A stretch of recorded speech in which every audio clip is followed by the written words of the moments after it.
it chapter by chapter, one bite at a time.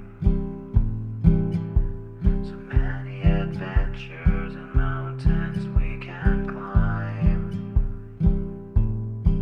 Take it word for word, line by line, one bite at a time.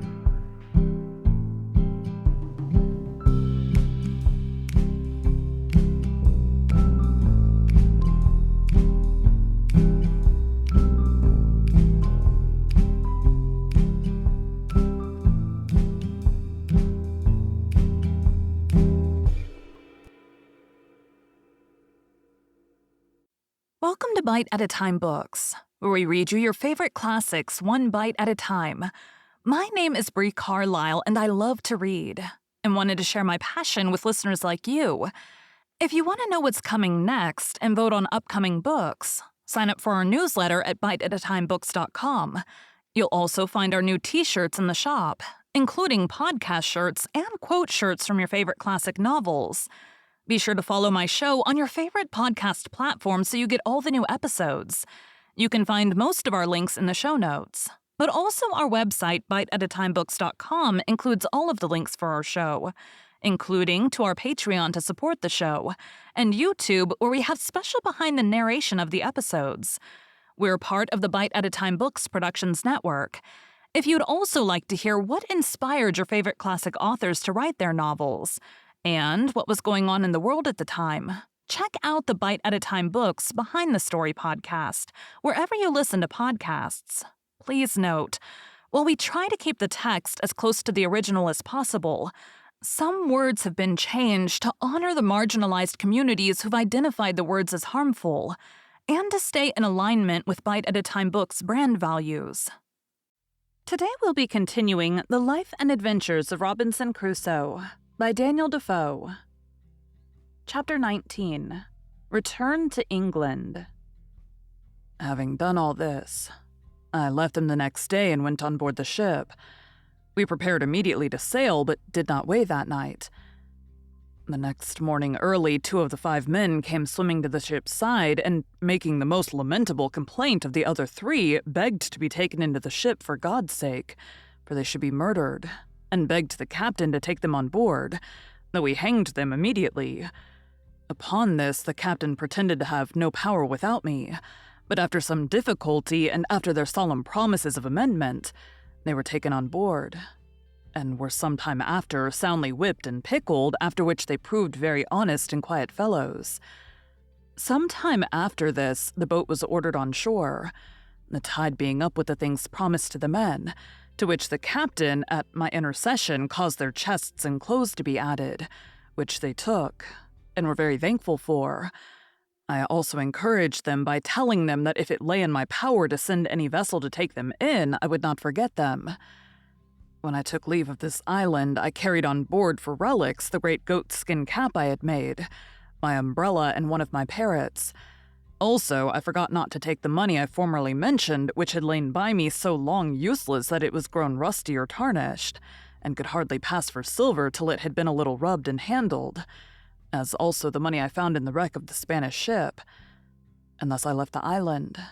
The 19th of December, as I found by the ship's account, in the year 1686,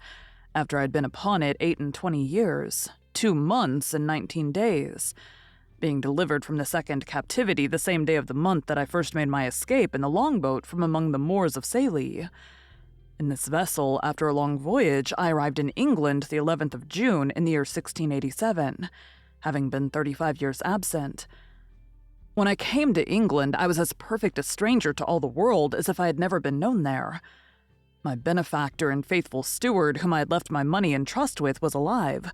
but had had great misfortunes in the world, was become a widow the second time, and very low in the world. I made her very easy as to what she owed me, assuring her I would give her no trouble, but on the contrary, in gratitude for her former care and faithfulness to me, I relieved her as little my stock would afford, which at that time would indeed allow me to do but little for her. But I assured her I would never forget her former kindness to me, nor did I forget her when I had sufficient to help her, as shall be observed in its proper place. I went down afterwards into Yorkshire. But my father was dead and my mother and all the family extinct, except that I found 2 sisters and 2 of the children of one of my brothers. And as I had been long ago given over for dead, there had been no provision made for me, so that in a word I found nothing to relieve or assist me, and that the little money I had would not do much for me as to settling in the world. I met with one piece of gratitude indeed, which I did not expect, and this was that the master of the ship whom I had so happily delivered and by the same means saved the ship and cargo, having given a very handsome account to the owners of the manner how I had saved the lives of the men in the ship, they invited me to meet them and some other merchants concerned, and altogether made me a very handsome compliment upon the subject, and a present of almost 200 pounds sterling. But after making several reflections upon the circumstances of my life, and how little way this would go towards settling me in the world, I resolved to go to Lisbon and see if I might not come at some information of the state of my plantation in the Brazils, and of what was become of my partner, who I had reason to suppose had some years past given me over for dead. With this view, I took shipping for Lisbon, where I arrived in April following, my man Friday accompanying me very honestly in all these ramblings and proving a most faithful servant upon all occasions.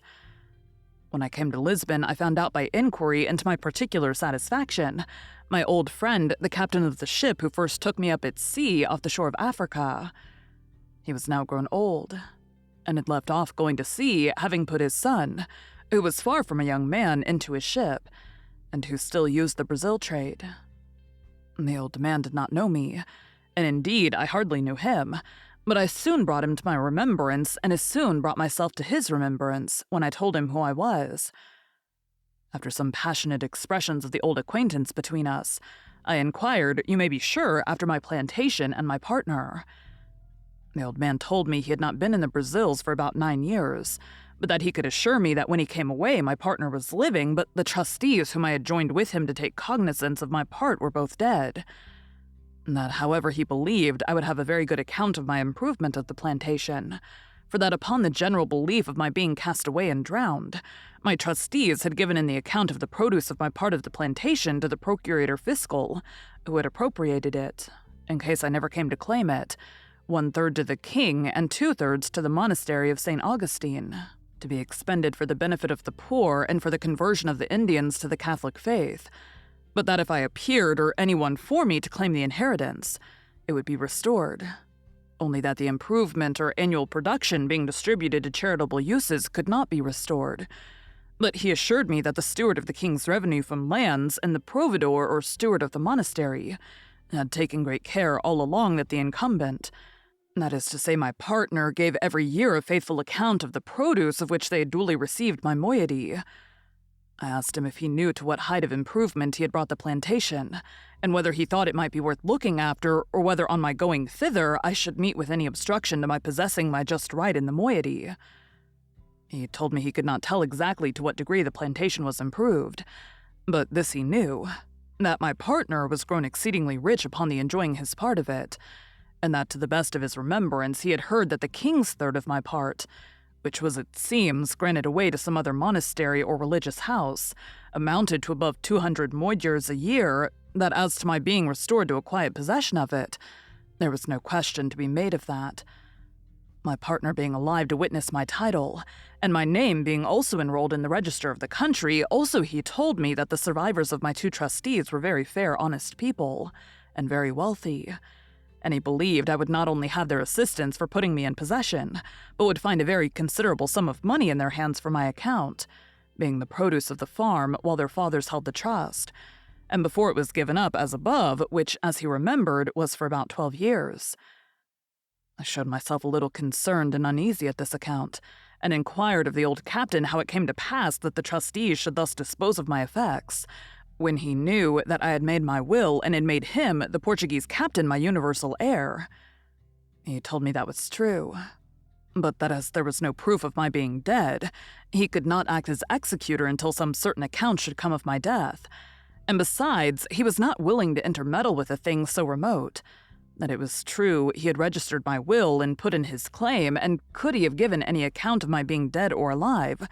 he would have acted by procuration and taken possession of the ingenio, so they call the sugar house, and have given his son, who was now at the Brazils, orders to do it. "But," says the old man, "I have one piece of news to tell you, which perhaps may not be so acceptable to you as the rest, and that is believing you were lost and all the world believing so also. Your partner and trustees did offer to account with me, in your name, for the first 6 or 8 years of profits which I received.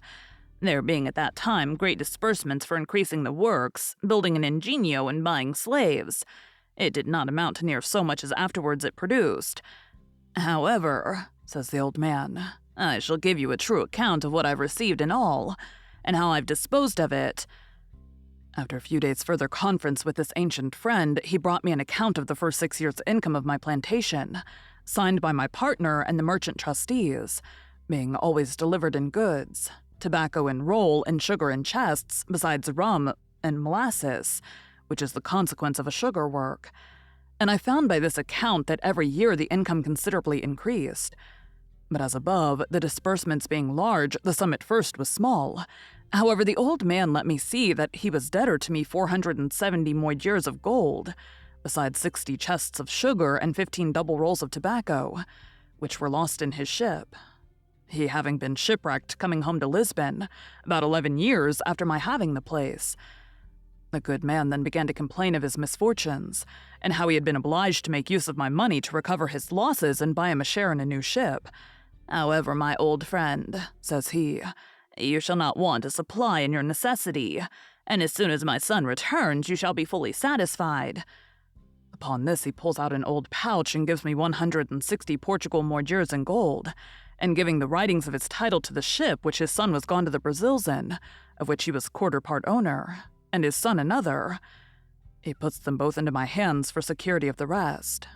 I was too much moved with the honesty and kindness of the poor man to be able to bear this, and remembering what he had done for me, how he had taken me up at sea, and how generously he had used me on all occasions, and particularly how sincere a friend he was now to me, I could hardly refrain weeping at what he had said to me. Therefore I asked him if his circumstances admitted him to spare so much money at that time, and if it would not straiten him. He told me he could not say, but it might straiten him a little. But however, it was my money, and I might want it more than he. Everything the good man said was full of affection,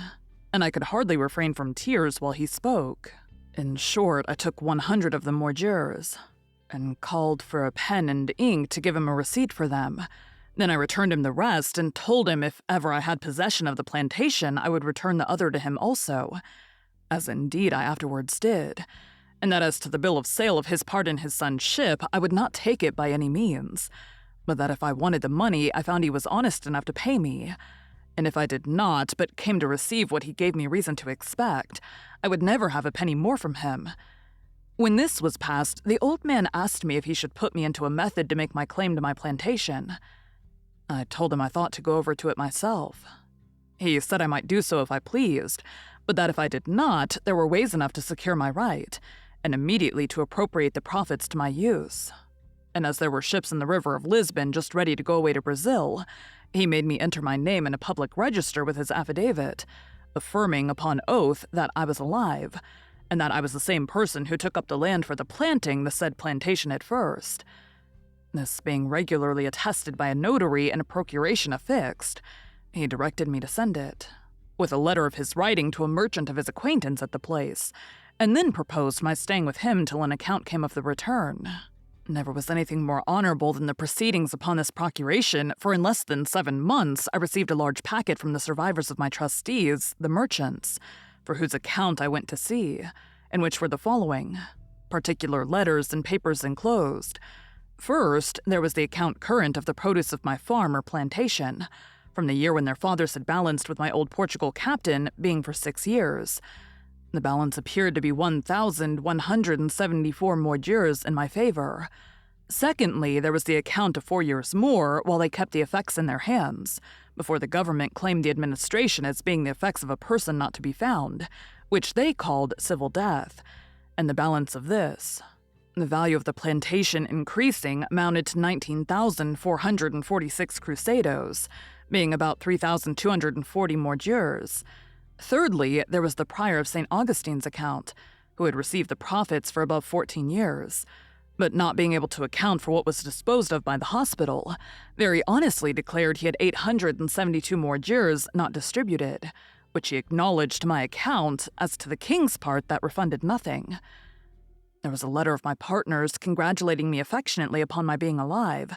giving me an account how the estate was improved, and what it produced a year with the particulars of the number of squares or acres that it contained, how planted, how many slaves there were upon it, and making 22 crosses for blessings, told me he had said so many Ave Marias to thank the Blessed Virgin that I was alive, inviting me very passionately to come over and take possession of my own, and in the meantime to give him orders to whom he should deliver my effects if I did not come myself, concluding with a hearty tender of his friendship and that of his family, and sent me as a present 7 fine leopard skins which he had, it seems, received from Africa, by some other ship than he had sent thither, and which, it seems, had made a better voyage than I.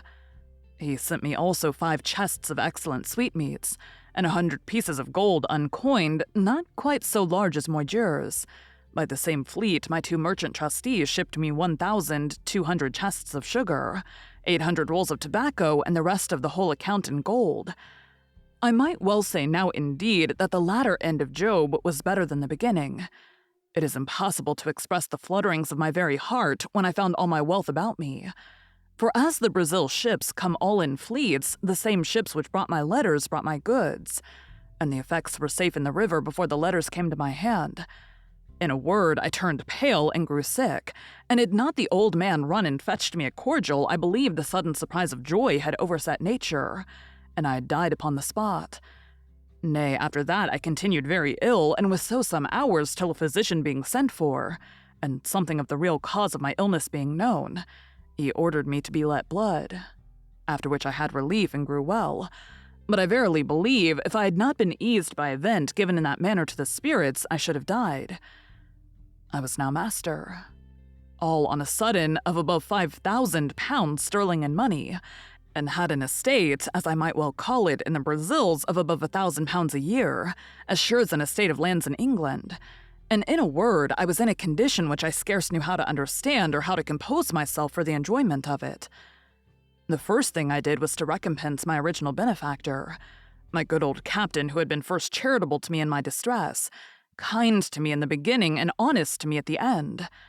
I showed him all that was sent to me. I told him that next to the providence of heaven, which disposed all things, it was owing to him, and that it now lay on me to reward him, which I would do 100-fold. So I first returned to him the 100 moidures I had received of him. Then I sent for a notary and caused him to draw up a general release or discharge from the 470 moidures which he had acknowledged he owed me, in the fullest and firmest manner possible. After which I caused a procuration to be drawn, empowering him to be the receiver of the annual profits of my plantation, and appointing my partner to account with him and make the returns by the usual fleets, to him in my name, and by a clause in the end made a grant of 100 moidures a year to him during his life out of the effects, and 50 moidures a year to his son after him for his life, and thus I requited my old man. I had now to consider which way to steer my course next, and what to do with the estate that Providence had thus put into my hands, and indeed I had more care upon the head now than I had in my state of life in the island where I wanted nothing but what I had, and had nothing but what I wanted, whereas I had now a great charge upon me, and my business was how to secure it. I had not a cave now to hide my money in, or a place where it might lie without lock or key, till it grew moldy and tarnished before anybody would meddle with it. On the contrary, I knew not where to put it, or whom to trust with it. My old patron, the captain, indeed, was honest, and that was the only refuge I had. In the next place, my interest in the Brazils seemed to summon me thither, but now I could not tell how to think of going thither till I had settled my affairs, and left my effects in some safe hands behind me. At first, I thought of my old friend the widow, who I knew was honest and would be just to me, but then she was in years and but poor, and for aught I knew might be in debt, so that in a word I had no way but to go back to England myself and take my effects with me. It was some months, however, before I resolved upon this, and therefore, as I had rewarded the old captain fully and to his satisfaction, who had been my former benefactor, so I began to think of the poor widow whose husband had been my first benefactor, and she, while it was in her power, my faithful steward and instructor. So the first thing I did, I got a merchant in Lisbon to write to his correspondent in London, not only to pay a bill, but to go find her out and carry her in money £100 from me, and to talk with her and comfort her in her poverty, by telling her she should, if I lived, have a further supply. At the same time, I sent my 2 sisters in the country £100 each, they being, though not in want, yet not in very good circumstances, one having been married and left a widow, and the other having a husband not so kind to her as he should be. But among all my relations or acquaintances, I could not yet pitch upon one to whom I durst commit the gross of my stock, that I might go away to the Brazils and leave things safe behind me, and this greatly perplexed me. I had once a mind to have gone to the Brazils and have settled myself there, for I was, as it were, naturalized to the place, but I had some little scruple in my mind about religion which insensibly drew me back. However, it was not religion that kept me from going there for the present, and as I had made no scruple of being openly of the religion of the country all the while I was among them, so neither did I yet. Only that now and then, having of late thought more of it than formerly, when I began to think of living and dying among them, I began to regret having professed myself a papist, and thought it might not be the best religion to die with. But as I have said, this was not the main thing that kept me from going to the Brazils, but that really I did not know with whom to leave my effects behind me. So I resolved at last to go to England, where if I arrived, I concluded that I should make some acquaintance, or find some relations that would be faithful to me, and accordingly I prepared to go to England with all my wealth. In order to prepare things for my going home, I first, the Brazil fleet being just going away, resolved to give answers suitable to the just and faithful account of things I had from thence. And first, to the prior of St. Augustine, I wrote a letter full of thanks for his just dealings, and the offer of the 872 more jurors which were undisposed of, which I desired might be given, 500 to the monastery, and 372 to the poor, as the prior should direct, desiring the good Padre's prayers for me and the like. I wrote next a letter of thanks to my 2 trustees, with all the acknowledgment that so much justice and honesty called for. As for sending them any present, they were far above having any occasion of it. Lastly, I wrote to my partner, acknowledging his industry in the improving the plantation, and his integrity in increasing the stock of the works, giving him instructions for his future government of my part, according to the powers I had left with my old patron, to whom I desired him to send whatever became due to me, till he should hear from me more particularly, assuring him that it was my intention not only to come to him, but to settle myself there for the remainder of my life. To this I added a very handsome present of some Italian silks for his wife, and 2 daughters, for such the captain's son informed me he had, with 2 pieces of fine English broadcloth, the best I could get in Lisbon, 5 pieces of black baize, and some Flanders lace of a good value. Having thus settled my affairs, sold my cargo, and turned all my effects into good bills of exchange, my next difficulty was which way to go to England. I had been accustomed enough to the sea, and yet I had a strange aversion to go to England by the sea at that time, and yet I could give no reason for it. Yet the difficulty increased upon me so much that though I had once shipped my baggage in order to go, yet I altered my mind, and that not once but 2 or 3 times. It is true I had been very unfortunate by sea, and this might be one of the reasons. But let no man slight the strong impulses of his own thoughts in cases of such moment. 2 of the ships which I had singled out to go in, I mean more particularly singled out than any other, having put my things on board one of them, and in the other having agreed with the captain. I say 2 of these ships miscarried. One was taken by the Algerines, and the other was lost on the start near Torbay, and all the people drowned except 3, so that in either of those vessels I had been made miserable. Having been thus harassed in my thoughts, my old pilot, to whom I communicated everything, pressed me earnestly not to go by sea, but either to go by land to the Groine and cross over the Bay of Biscay to Rochelle, from whence it was but an easy and safe journey by land to Paris, and so to Calais and Dover, or to go up to Madrid and so all the way by land through France. In a word, I was so prepossessed against my going by sea at all, except from Calais to Dover, that I resolved to travel all the way by land, which, as I was not in haste and did not value the charge, was by much the pleasanter way. And to make it more so, my old captain brought an English gentleman, the son of a merchant in Lisbon, who was willing to travel with me, after which we picked up 2 more English merchants also, and 2 young Portuguese gentlemen, the last going to Paris only, so that in all there were 6 of us, and 5 servants, the 2 merchants and the 2 Portuguese, contenting themselves with 1 servant between 2 to save the charge. And as for me, I got an English sailor to travel with me as a servant, besides my man Friday, who was too much a stranger to be capable of supplying the place of a servant on the road. In this manner I set out from Lisbon, and our company being very well mounted and armed, we made a little troop, whereof they did me the honor to call me captain as well, because I was the oldest man, as because I had 2 servants, and indeed was the origin of the whole journey. As I have troubled you with none of my sea journals, so I shall trouble you now with none of my land journals, but some adventures that happened to us in this tedious and difficult journey I must not omit. When we came to Madrid, we, being all of us strangers to Spain, were willing to stay some time to see the court of Spain, and what was worth observing. But it being the latter part of the summer, we hastened away, and set out from Madrid about the middle of October.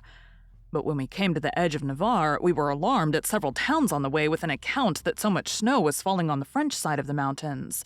that several travelers were obliged to come back to Pampeluna, after having attempted an extreme hazard to pass on.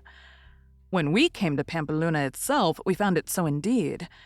and to me, that had been always used to a hot climate, and to countries where I could scarce bear any clothes on, the cold was insufferable. Nor indeed was it more painful than surprising to come but 10 days before out of Old Castile, where the weather was not only warm but very hot, and immediately to feel a wind from the Pyrenean mountains so very keen, so severely cold as to be intolerable, and to endanger benumbing and perishing of our fingers and toes. Poor Friday was really frightened when he saw the mountains all covered with snow, and felt cold weather which he had never seen or felt before in his life. To mend the matter, when we came to Pampeluna, it continued snowing with so much violence and so long, that the people said winter was come before its time, and the roads, which were difficult before, were now quite impassable. For in a word, the snow lay in some places too thick for us to travel, and being not hard frozen, as is the case in the northern countries, there was no going without being in danger of being buried alive every step. We stayed no less than 20 days at Pampeluna, when, seeing the winter coming on, and no likelihood of its being better, for it was the severest winter all over Europe that had been known in the memory of man, I proposed that we should go away to Fontarabia, and there take shipping for Bordeaux, which was a very little voyage. But while I was considering this, there came in 4 French gentlemen, who, having been stopped on the French side of the passes, as we were on the Spanish, had found out a guide who was traversing the country near the head of Languedoc, had brought them over the mountains by such ways that were not so much incommoded with the snow, for where they met with snow in any quantity, they said it was frozen hard enough to bear them and their horses. We sent for this guide, who told us he would undertake to carry us the same way, with no hazard from the snow, provided we were armed sufficiently to protect ourselves from wild beasts. For he said in these great snows it was frequent for some wolves to show themselves at the foot of the mountains, being made ravenous for want of food. The ground being covered with snow, we told him we were well enough prepared for such creatures as they were, if he would insure us from a kind of 2-legged wolves, which we were told we were in most danger from, especially on the French side of the mountains. He satisfied us that there was no danger of that kind in the way that we were to go, so we readily agreed to follow him, as did also 12 other gentlemen with their servants, some French, some Spanish who, as I said, had attempted to go and were obliged to come back again. Accordingly, we set out from Pampeluna, with our guide on the 15th of November, and indeed I was surprised when, instead of going forward, he came directly back with us on the same road that we came from Madrid, about 20 miles. When, having passed 2 rivers and come into the plain country, we found ourselves in a warm climate again, where the country was pleasant and no snow to be seen. But on a sudden, turning to his left, he approached the mountains another way. And though it is true the hills and precipices looked dreadful, yet he had made so many tours, such meanders, and led us by such winding ways, that we insensibly passed the height of the mountains without being much encumbered with the snow. And all on a sudden he showed us the pleasant and fruitful provinces of Languedoc and Gascony, all green and flourishing, though at a great distance,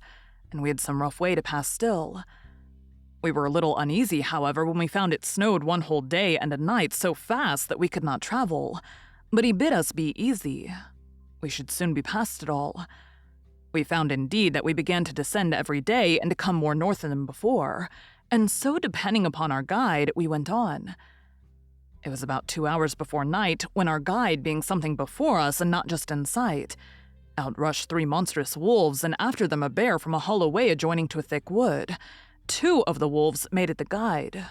and had he been far before us, he would have been devoured before we could have helped him. One of them fastened upon his horse, and the other attacked the man with such violence that he had not time, or presence of mind enough to draw his pistol, but hallooed and cried out to us most lustily. My man Friday being next to me, I bade him ride up and see what was the matter. As soon as Friday came in sight of the man, he hallooed out as loud as the other, "Oh, master! Oh, master!" But like a bold fellow rode directly up to the poor man, and with his pistol shot the wolf in the head that attacked him. It was happy for the poor man that it was my man Friday, for having been used to such creatures in his country, he had no fear upon him, but went close up to him and shot him, whereas any other of us would have fired at a farther distance, and have perhaps either missed the wolf or endangered shooting the man. But it was enough to have terrified a bolder man than I, and indeed it alarmed all our company when with the noise of Friday's pistol we heard on both sides the most dismal howling of wolves, and the noise, redoubled by the echo of the mountains, appeared to us as if there had been a prodigious number of them, and perhaps there was not such a few as that we had no cause of apprehension.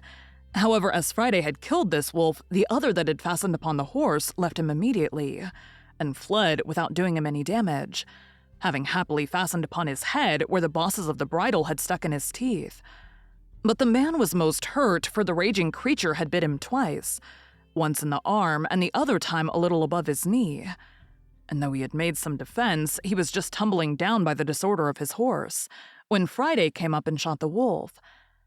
It is easy to suppose that at the noise of Friday's pistol we all mended our pace, and rode up as fast as the way, which was very difficult, would give us leave to see what was the matter. As soon as we came clear of the trees, which blinded us before, we saw clearly what had been the case, and how Friday had disengaged the poor guide, though we did not presently discern what kind of creature it was he had killed. Thank you for joining Bite at a Time Books today, while we read a bite of one of your favorite classics. Again, my name is Bree Carlile, and I hope you come back tomorrow for the last bite of the life and adventures of Robinson Crusoe. Don't forget to sign up for our newsletter at biteatatimebooks.com and check out the shop. You can check out the show notes or our website, biteatatimebooks.com, for the rest of the links for our show. We'd love to hear from you on social media as well.